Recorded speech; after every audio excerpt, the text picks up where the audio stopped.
आज आमे बनेबा कुली आचार।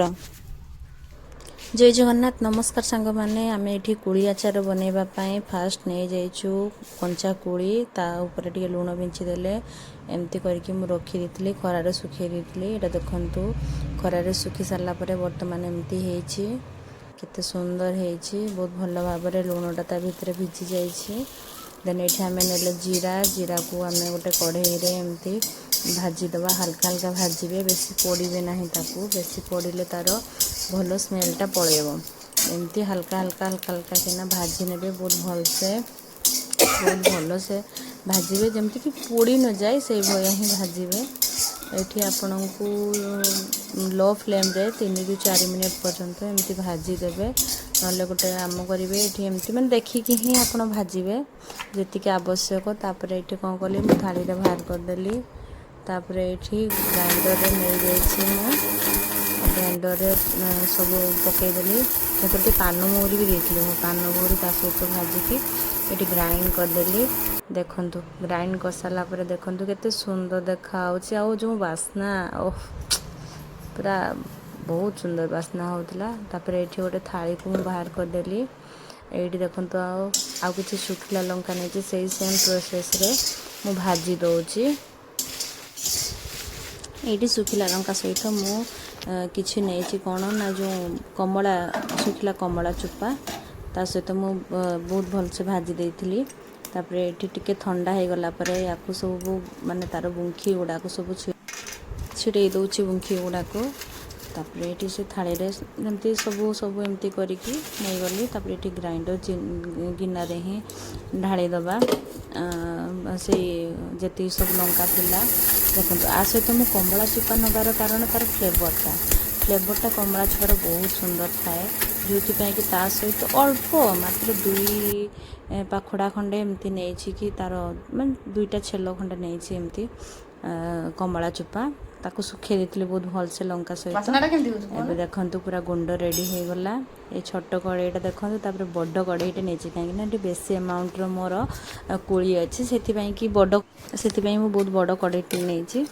एडे देखंतु गुड़ एटा मठिया गुड़ एक्चुअली मु एठी यूज करी छि। कड़ेईटा जेहेतु ताती जाइतिला सेंतरे गुड़ दे दबा। देखंतु टिके फुटिबा स्टार्ट हेलानी आ एठी गुड़टा को एमती घांटी आपण फुटेबे आ बेसी पोड़ीबेनी ताको हल्का आंच रे आस्ते आस्ते किना माने फुटिबा पर्यंत पूरा फुटेबे। एठी मु कोड़ी परिमाण ले मु 2.5 किलो पाखापाखी गुड़ नै छि।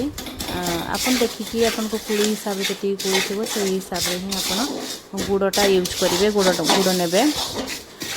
एठी एमती बार बार एमती माने बार बार एमती घांटियार गुड़टा बहुत भल भाबरे हबो पागो ठीक से हबो सेति पई।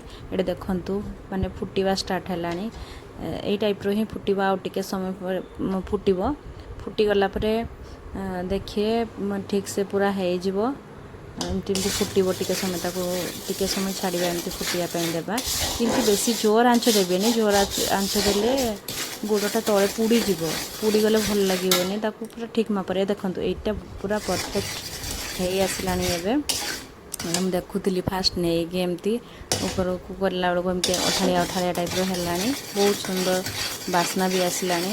एमती ताकू घांटी देबे टिके घांटी दे सारला परे एटा आपण माने एक्चुअली एटा हे आसलानी आपण एमती मझिरे बुले ताकू घांटी देबे। तापर एठी हमें पुड़ी एबे ऐड कर दबा पुड़ी एबे ऐड करबा पुड़ी एठी देखंतु केमती टिके मु माने पुड़ीटा पूरा सुखेइबेनी पूरा सुखेले कोन होबो ता भितरे माने भल से माने जो मसलाटा भी पसिबोनी गुड़टा भी पसिबोनी तेन कि ताकू पूरा जेमती ड्राई न हे जाए ओदा नथिबो किंतु ड्राई हे नथिबो माने बहुत खरारे देबेनी मीडियम जेमती कि देइथिबे टिके एमती थिबो नरम थिबो ता भितरे। एडे देखंतु आपण गुळे एमती ही टिके टाइम लागिवो एमती ताकू मिक्स करिया पई जेहेतु बेसी अमाउंट रो अछि सेथि पई कि मिक्स करिया पई टिके टाइम लागिवो। बाकी एमती चलौथिबे आपण हाथ ही चलौथिबे सब टाइप रो फ्लेवर पड़िले ମାନେ ବହୁତ ସୁନ୍ଦର ହିଁ କୋଳିଟା ବହୁତ ଦିନ ପର୍ଯ୍ୟନ୍ତ ରହିବ ବି, ତାପରେ ଆଉ ବହୁତ ସୁନ୍ଦର ଟେଷ୍ଟ ବି ଲାଗିବ। ଏଠି ଗୁଡ଼ ପଡ଼ିବ, ତାପରେ ଯେଉଁ ଜିରା ଗୁଣ୍ଡ, ଲଙ୍କା ଗୁଣ୍ଡ, ପାନମହୁରି ତ ତା ସହିତ ମିଶି ଦେଇଛି ମୁଁ ଜିରା ସହିତ ମିଶିବ, ସବୁ ଏଠି ପଡ଼ିବ। ପଡ଼ିଲେ ବହୁତ ସୁନ୍ଦର ବି ଲାଗିବ। ପୁରା ଟୋଟାଲ୍ ବହୁତ ଭଲ ଭାବରେ ମିକ୍ସ କରିଦେବେ, ପୁରା ତଳ ଉପର କରିକି, କାହିଁକିନା ସବୁ ଗା ଲାଗିବା ଦରକାର ସବୁଥିରେ। ଯେହେତୁ ଏଠି ବେଶୀ ଆମାଉଣ୍ଟର ଅଛି, ମୁଁ ତାକୁ ବେଶୀ ଜଲ୍ଦି ବି ନାଡ଼ି ପାରୁନି, ହାଲକା କିନା ତାକୁ ସବୁ ଟାଇପ୍ରେ ମିକ୍ସ କରିବା ପାଇଁ ଚେଷ୍ଟା କରୁଛି। ଏଠି ଟିକେ ଲୁଣ ପକେଇଲି, ଟିକେ ସ୍ୱାଦ ଅନୁସାରେ। ଆମେ ତ ସାଧାରଣତଃ ଦେଇଛେ, ଆମେ ସେ କୋଳି ଯେଉଁ ଶୁଖେଇଲା ବେଳେ ସେତେବେଳେ ଲୁଣ ଦିଆହେଇଛି, ଏଠି ଅଳ୍ପ ଆମାଉଣ୍ଟର ଲୁଣ ଦେବେ।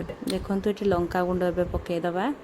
ଲଙ୍କାଗୁଣ୍ଡ ଏଠି ଦେଖିକି ମାନେ ସେଇ କୋଳିର ଆମାଉଣ୍ଟ ହିସାବରେ ହିଁ ଲଙ୍କାଗୁଣ୍ଡଟା ପଡ଼ିବ। ବେଶୀ ରାଗ କଲେ ଛୋଟ ଛୁଆମାନେ ବି ଆମ ଘରେ ଖାଇବେ, ତ ବେଶୀ ଖାଇପାରିବେନି, ଦେଖିକି ମୁଁ ସେଇ ହିସାବରେ ଦେଉଛି।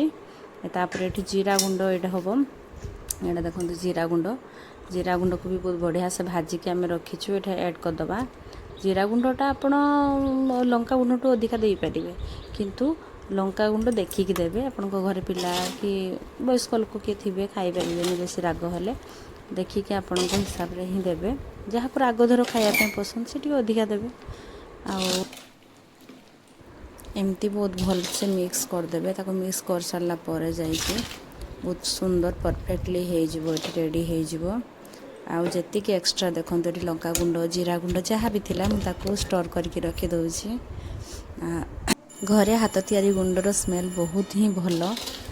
ଦେଖନ୍ତୁ ଏଇଠି ତାକୁ ସବୁ ବହୁତ ଭଲସେ ମୁଁ ଉପର ତଳ କରିକି ମିକ୍ସ କରି ଏବେ ରେଡ଼ି ହେଇଗଲା ଆମ କୋଳି ଆଚାର। ଆପଣମାନଙ୍କୁ ଆମ ଭିଡ଼ିଓ କେମିତି ଲାଗିଲା ପ୍ଲିଜ୍ କମେଣ୍ଟ କରିକି କହିବେ। ରହିଲି, ଜୟ ଜଗନ୍ନାଥ।